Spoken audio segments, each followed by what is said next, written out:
When you're guard passing because someone pulled guard and there's no grips involved, what you need to do is watch what he's trying to grab. If he's constantly trying to put your hand on the collar, you're gonna have to be a little bit faster because you gotta make sure there's no grips on you. I stand parallel legs, so I don't telegraph to this, which way am I going, left or right? When you stand this way, you can always tell where the person's going. It's a little bit more obvious. So it's here, and then all I want to do is I want to pin one of his knees, and I want to stay out of his guard. So if I go on this side, he wants half guard on this leg. He wants de la Hiva on this leg. Everything he wants. So you're going to notice I'm going to pin his knee. I'm going to pin his belly. The leg he wants is right there. And then I'm going to walk around.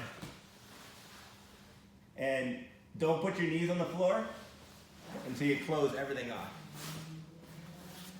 Another way to hit the knee cut pass with no grips is to jump right through it. And again, this is the leg he wants. So if you enter this way for your knee cut, he's going to put de la Hiva, reverse de la Hiva, and now you got some complications.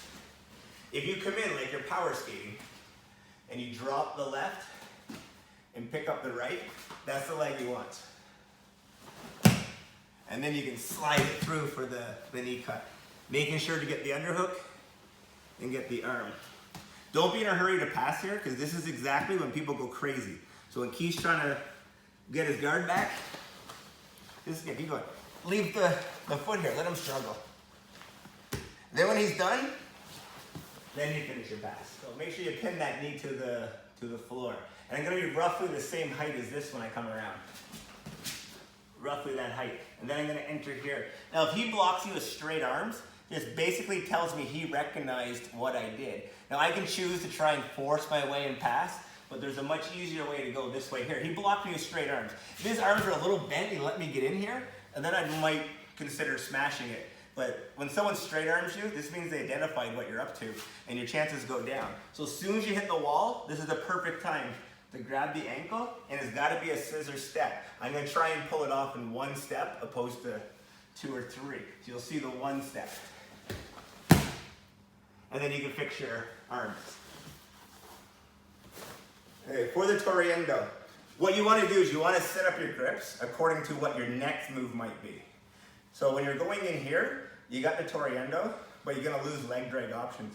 So sometimes the Toreando, you go one in, one out, both ankles, both knees. But they're all Toreando passes. So the basics are grabbing here, try to put their feet on the floor, and then just before they hit the floor is when you want to swing them out of the way.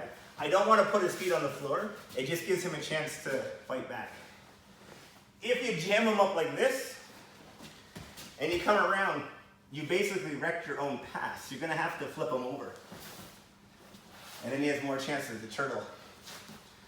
So the best thing is usually one in, one out. That's the side you're going around to.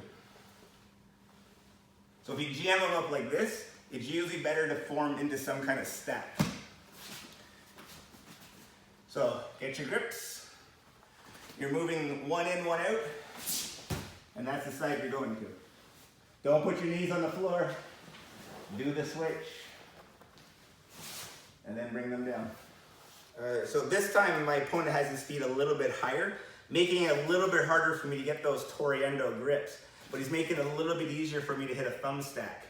So I'm gonna put both thumbs under here, and then I'm gonna push him forward. Be careful with your feet. Don't walk your feet too close to him, because he's gonna hit like a lumberjack on you. Just push them up here, and then you're gonna pick a side, and then you're gonna switch it into a leg drag. Bringing this over, grabbing the collar. It's very important that you cannot see this knee on this side, because you can bring it across the belly. Once you get it here, then you can close it down. So, under, up, up, up. You have one leg here, throw it over. It's like putting a sword in the hip. Grab, and then drop down facing the feet like this. And then finish the pass. For the leg drag, you want to control same side. It's less steps. If you do cross grip, you're gonna have to go 1, 2, 3. If you use the same side, it's just going to be 1, 2. So you're gonna save yourself a step, make yourself a little bit faster. So grab the leg. Don't think of yourself moving so much as it's kind of like a matrix move like this. Just move yourself out of the way. So my feet never move. And then come in. Grab the collar, and then come down heavy on the hips, facing this way. If you drop this knee, it'll help block the hip. If you drop this knee down, which I used to use this a lot, but I get caught with this collar, and there's nothing stopping his hips. So when he starts pushing this way, you kind of lose a bit of control. But if you take the same thing, give him the collar, this foot's up, this foot's down, and then he starts trying to work his escape. So just move yourself out of the way like a matrix move.